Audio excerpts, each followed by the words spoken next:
All right, so today I wanted to diverge a little bit and talk about something other than cameras. I'm going to talk about a movie that I saw last night. It's called A Star is Born. You might have heard of it. It also happens to be the Oscars tonight, so this review is a little bit late, but in case you haven't seen this movie and are inspired to after the Oscars, you can refer to this review. I also wanted to make this video because I've seen other critics' review of this movie and I am not in agreement. So I wanted to give my thoughts on this movie. So heads up, there are going to be spoilers in this. So if that bothers you, I would turn it away right now. So first off, I want to start with the positives. I think this is an okay movie. It's entertaining. There are some lulls in this movie, but as a whole, I don't regret having seen it. I feel like most of the actors in this movie turned in what I would call a competent performance. I don't think there's anything that outstanding. You know, you got Bradley Cooper playing a kind of rough and gruff cowboy guy who speaks basically in a grumbly monotone throughout the entire movie. I don't feel like there's a lot of range, but you know, he does it okay. Similarly, Lady Gaga's character is also a bit one note. That's not an intentional pun, but overall it's a believable performance. It's not bad. I would say the greatest strength of this movie is the music. There aren't a lot of outstanding numbers, but early on in the movie when Shallow comes on, that was very powerful. And the music for the rest of the movie, it had me tapping my toes. I'd also like to compliment the directors of cinematography for the concert scenes. Those were all really well done. There's a certain freneticness about the shots, the lens flares. It all worked very well. All right, so now we're going to move along and talk about things I didn't like about the movie. So where a lot of critics lauded this movie for its handling of alcoholism and substance abuse, I did not find that this movie did that great of a job. I thought it was a very unnuanced handling of alcoholism and substance abuse. Like, sure, there are scenes where we see Bradley Cooper drinking and taking drugs, but it's never made all that clear why any of it is a problem, because, or for most of the movie, it doesn't ever seem to affect him in any meaningful way.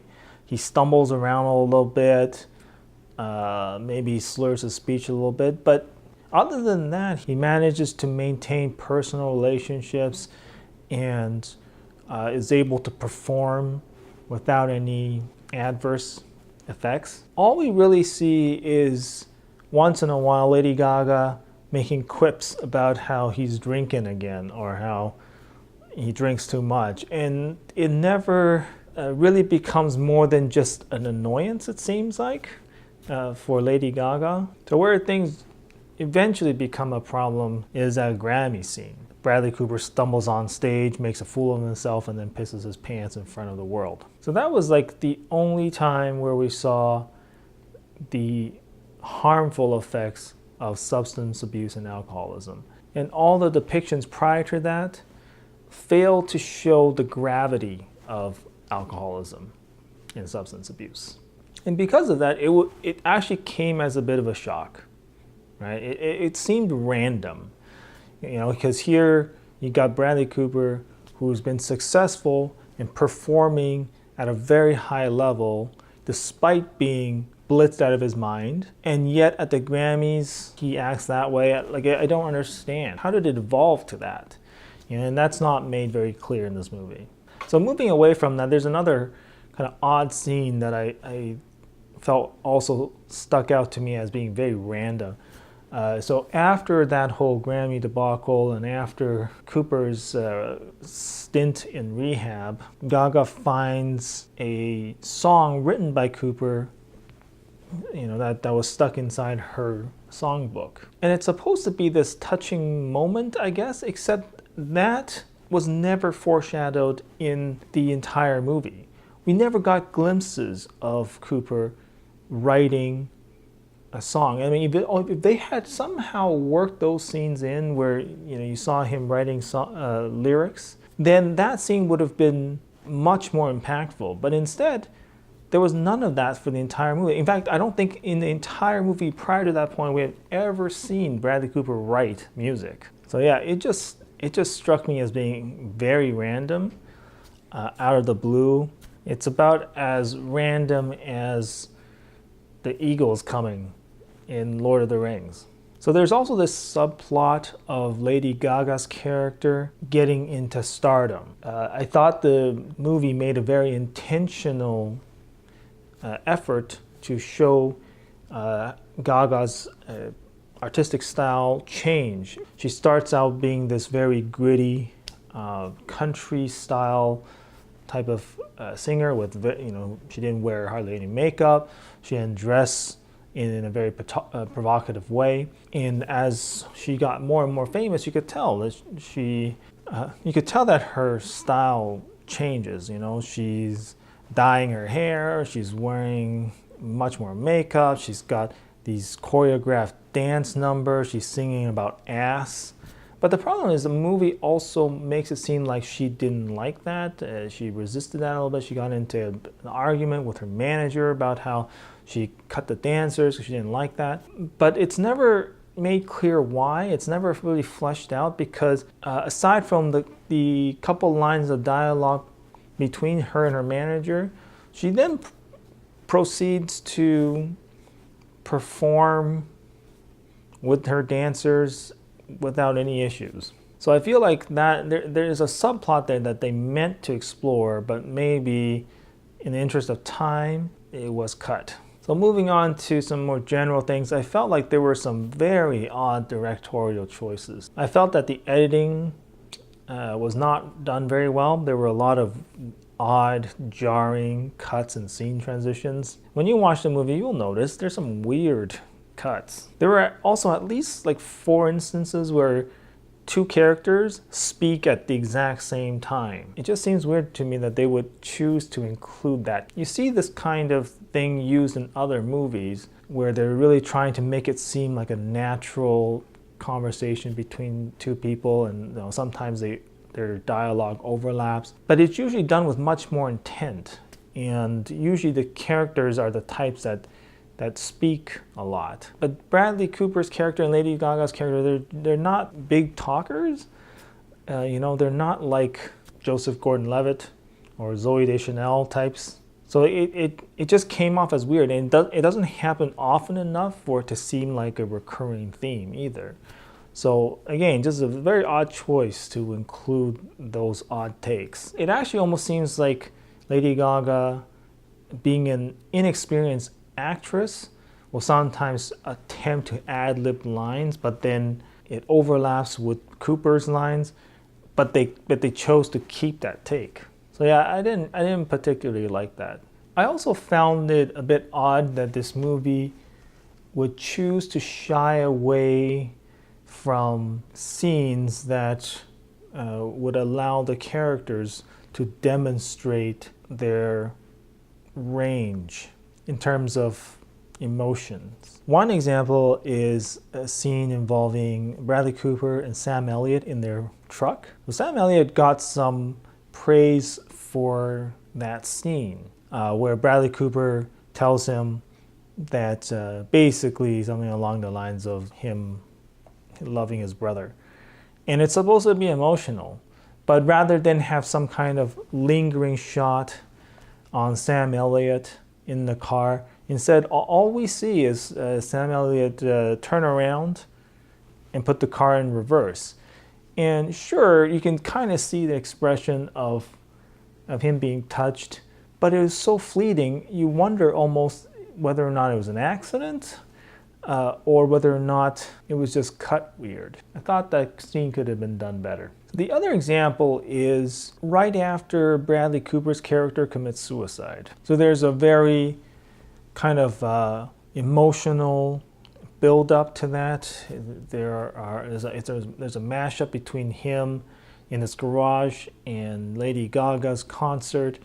and you can feel something culminating, but it doesn't actually result in any kind of performance from Lady Gaga. Instead, it ends with a shot of the house and flashing cop lights. And then the next time you see Lady Gaga, it's after the event of an uncertain duration, and she seems relatively composed. She never got that scene to show her raw emotion the moment she learned of Bradley Cooper's death. Instead, we only see a brief moment of grief when Gaga's character is talking to Sam Elliott. She cries a little bit. And finally, I thought that the ending scene with that tribute concert with Lady Gaga, that just seems out of the blue. It's just so random. It went from Bradley Cooper commits suicide to Lady Gaga performing. It was as jarring a transition as that. However, I will point out that is not so much the fault of the director if you look at the source material. As you may or may not know, this is the 4th time A Star is Born has been made. And while I've not watched the previous versions, from what I know about the other versions, that is how the story goes. The male lead character commits suicide, and that is followed by a concert from the female character. It's a weird story, but that is the source material. And so I feel like Bradley Cooper, as a director, had to respect that, even though it's an odd direction to go. So that segues very nicely into what I want to talk about next, which are just some general points about this movie as a whole and as a project. I don't think this story is a particularly interesting one. It's about a woman who gets discovered by a male celebrity, and the woman then gains her own degree of success and celebrity, overshadowing the man. And because they have a romantic relationship, and because he feels like he is holding her back, he commits suicide and then end concert. It's not a very interesting story in these modern times. I think once upon a time, back when it was first told in the 30s, maybe this was interesting. It just is not. It's just not right now. This movie is also way too long. It's over 2 hours long, and a lot of it feels like filler material. I also want to say that a lot of the press and critics have been lavishing praise on Bradley Cooper's directorial debut. And while I have to say it's a competent effort, I don't know that it merits all of this accolade. Again, I want to point out the fact that this movie has been made 3 times before this one. It's a bit of a boring movie plot, but it's tried and true. This is a story that has been making Hollywood money since the 30s, and so it's just about the safest choice for a first-time director. It's about the easiest project you can get greenlit by studio execs. And of course, let's not forget about Bradley Cooper and Lady Gaga's star power. With them on board, it's going to be very easy for studio execs to get on board. It's going to be very easy for them to draw in audiences. This thing is for sure money maker. Movie reviewers are obviously going to praise it, and it's about the safest thing that he can do. It's hard to mess up, basically. So that's it. What are my final words about this? I think this is a so-so movie. It's entertaining for the 2-hour runtime. I believe its high point is its music, and that's about it. I don't think it's worth rewatching. It'll be interesting to see what happens at the Oscars tonight. This movie has been nominated for Best Picture, and even though I haven't seen any of the other nominations, let's just say I'm not rooting for A Star is Born to win that award. So that's it. I'll see you in the next one.